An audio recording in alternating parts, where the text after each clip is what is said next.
Hey guys, Santoli here with Dan, who managed to get first after Swiss, not in the main YCS, but at the Genesys YCS at YCS. Where are we? I always forget where we come. We are in Ohio, Columbus, Ohio. What do you think of the format? What did you play? And any other comments on the experience of YCS Genesys? Yeah, so I came to Ohio, not playing at all. I didn't know the format. I just came. My friend asked me to come, so I came. And I just brought Mimighouls with me. And it was a lot of fun. I played a lot of different decks. Genesis is so wide. I hope more players start playing it, And, yeah. All right, let's get down to the list then. Okay, so, for the monsters, you got the one master. One off's basically slime, fairy, and it's your standard 3 dragon, 2 archfiend, and the new flower. I gave this deck a boost. 2 flower I'm playing. Also, we got a buff too, the treasure panther. This thing flips up 3 Mimighouls at a time. It's broken. Just make a full board of level 1s. And that's it for the Mimighoul monsters. I was also playing Lyrilusc in my deck. Let's see. For the Lyrilusc package, I was playing 2 Warbler, 2 Cobalt Sparrow, 1 Sapphire Swallow, and 1 Barrel Canary. That's 5 points in this. I didn't want to play the Searcher because it was 20 points, but this is a good extender. It gives you an extra body. So yeah, I think it was well worth it to play 5 points just for the Lyrilusc package. And the other pointed cards I have, I was playing 2 Nib. Those came in clutch, because I don't know if anybody knows Lyrilusc, if they have a monster with 2,000 or more attack on their field, it's basically game because you summon Assembled Nightingale and two what's it called? Lyrilusc Recital Starlings. They reflect the damage twice, and that's GG. Yeah, so anyways, I'm playing 2 Nibs. Those came in clutch today, and 2 Droll. And I feel like you might have to play Droll in this format because there's so many hand loop decks, and it's just not a good format when it's just die roll heavy. Do you feel that's the format in general, or is it just some select decks that are doing that? It's just mostly some select decks. There's a lot of back and forth in Genesis, which I like, and it's always different. So that's the whole point of Yu-Gi-Oh. Alright, and for the spells, 3 Dungeon, Searcher, and Searches from Grave as well. And another starter, Maker. It's always random what you're summoning, but thanks to Flower, you can summon in a sequence where you can always get what you want. And then for consistency, I'm playing 2 Werewolf now because everything's level 1, so you can always search something. And board breakers, I'm playing 3 Bot Herder. This card is custom for Mimighouls because you just set a Mimighoul on their side of the field, and then you just take their whole board and they just cry.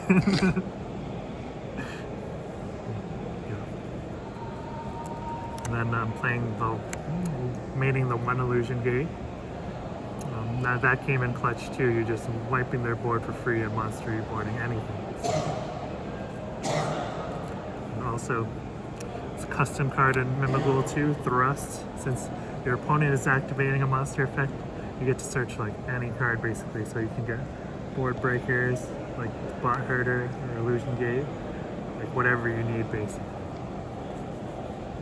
And this is the Daniel special, I guess. It's 3 life hack, and I don't think anybody knows what this card does. It's a dollar card or something, but this card won me so many games, 5 games where I shouldn't have won. What does it do? So you just target a face-up monster and it equals your opponent's life points, but they only take half damage. But you summon Lyrilusc that attacks twice, so half damage, so 8,000, 8,000. So it's 4,000, 4,000, and that's game. So they just lose out of nowhere. Yeah, and then it also has a graveyard effect. It does the same thing, but your life points. So you just banish it, and you can use both effects during the same turn. So you can just use this on your Lyrilusc guy or something, and then pump up another guy, and then you have and you have game as well. So that was broken. And that's all for the spells.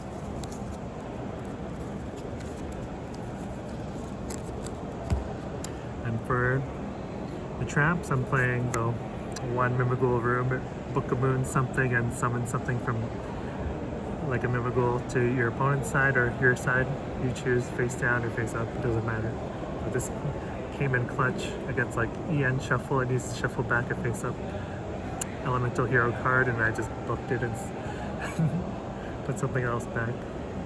Yeah. And then this is also a Mimighoul custom, reverse reuse. Now I don't think many people play it, but it's like maybe I'll win more card. I don't know. Maybe I should have played 1/1, but like it summons 2 flip monsters to your opponent's field, face down.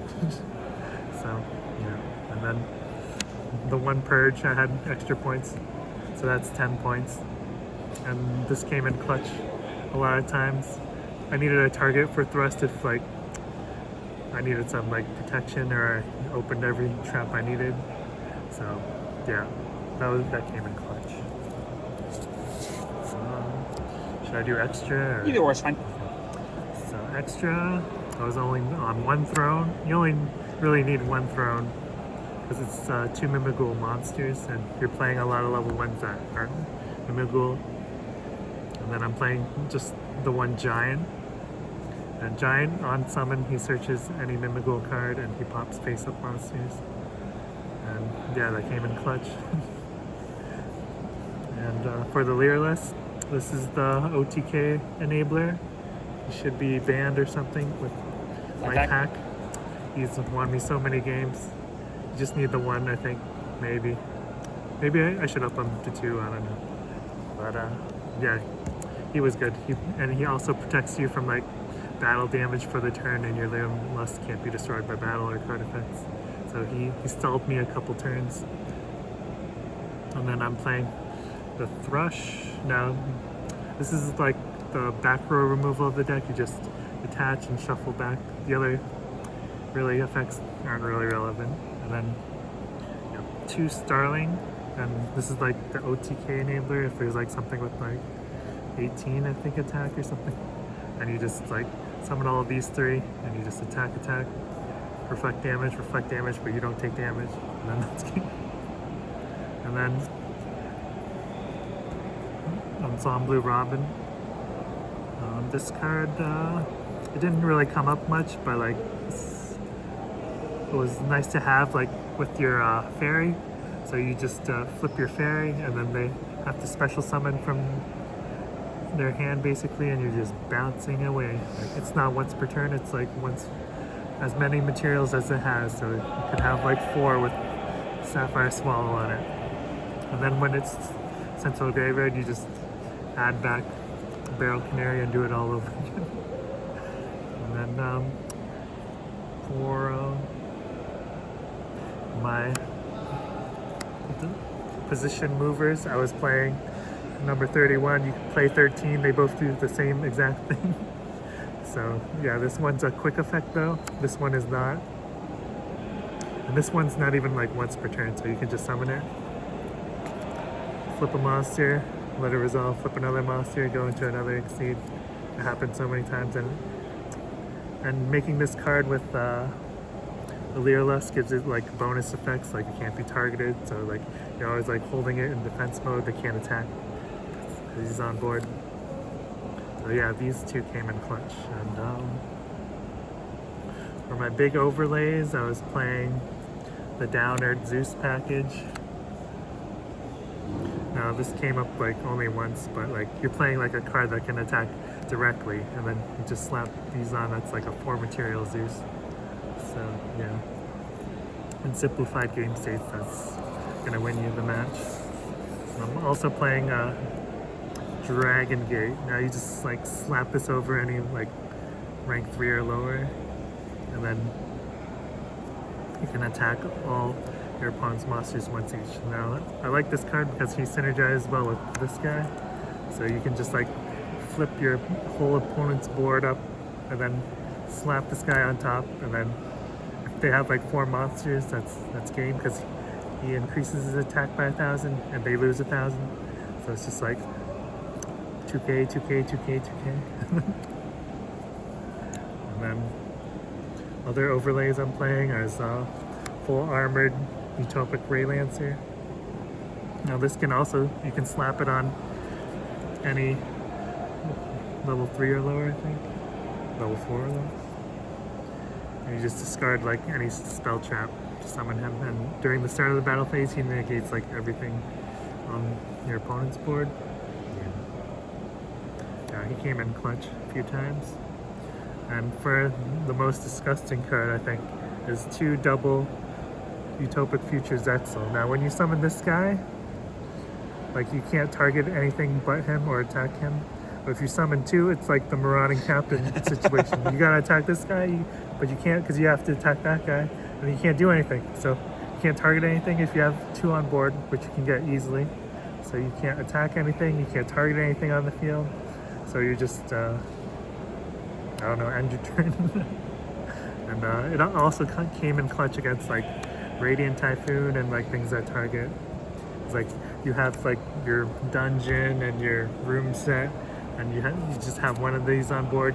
They can't MST or like any back row removal, basically, because most back row removal in this format is like targeting. Stopped a whole lot of that. That's for the extra deck.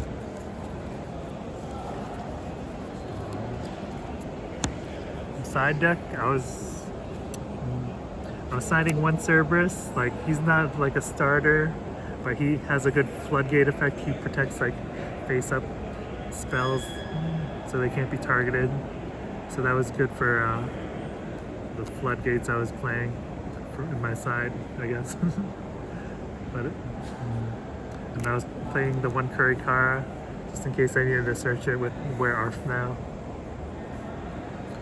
And for, I guess, for consistency or for the crackback, I was playing 3 Shared Ride because there's a lot of decks in the format that add cards and add from the graveyard, so you're drawing a lot. And hopefully drawing into hand traps or something to save you. And it's also good going second too, I find, because they're always adding on your turn as well. For my back row removal, it was just Hey Trunade, just return all the set cards. So no points? 0 points, yeah, it just returns everything. These are also 0 points too. And custom card in Mimighoul as well, just 2 Summoning Curse. Like, this card just hand loops for no reason. You just summon a Mimighoul to their field, and the controller banishes the card from the hand. You just like summon like 3 times, and you summon like Archfiends. They're discarding a card, so that gives them like 2 cards to play with, and that doesn't, the math ain't mathin', so they lose. And then 2 Illusion Gates. So I'm maining the 1 and siding the 2. Like, if this gets hard negated, you can still just activate another one. It's broken. You have to resolve this effect once per duel. So that allows that, which is crazy. And this is another custom card. It's way where there's a will. Like, when there's a will, there's a way. It's a mouthful. But like, I don't know if anybody knows what this card does, but it's like a watered down version of like the new pot coming out, Pot of Procrastination. You like excavate up to the number of your opponent's cards they control, and then add 1 to your hand, and then put 1 back. So it's a really custom card. I'm always summoning cards to their field, so that's even more cards to like dig for my board breakers like Bot Herder or Illusion Gate. So it came up a few times where you just dig up your whole deck and then just find a board breaker. All you need is the 1. And then Magical Deflector. This is 0 points as well. This is pretty good card in the format. Like Radiant Typhoon is in there. It's all quick play, continuous cards. Yeah. The only downfall to it is like it stops your own, what's it called, field spell, but that's about it. And that's it for the deck profile. Any shouts before we go? Yeah, shout outs to Hamilton crew, my girlfriend, the guys I came with, Johnny, Ian, Chinese Beaver for getting me the cards I need. Yeah, thank you. All right, congrats again on the top.